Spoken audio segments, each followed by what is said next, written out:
In Northport, you're going to save money because you're not right by the beach, but you actually got pretty quick access to the beach. So that's definitely a perk. You know, you're talking about, depending on what end of town you're on, this end, you could probably get to the beaches in about 25, 30 minutes, maybe 20, depending on, you know, what time of year, how much traffic, all that sort of stuff.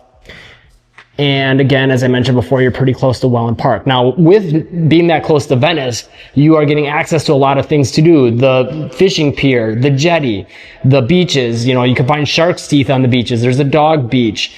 There's, you know, with the fishing pier, there's Sharkies there for tropical drinks. And then Northport itself actually has a pretty decent restaurant scene, pretty good shopping scene as far as big box store stuff goes.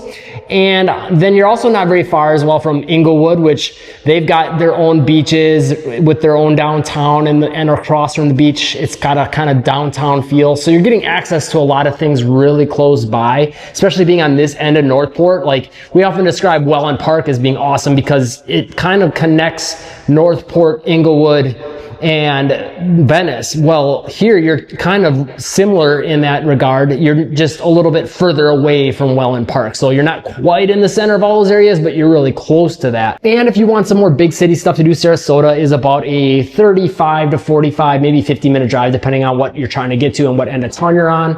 But great to have access to all those things.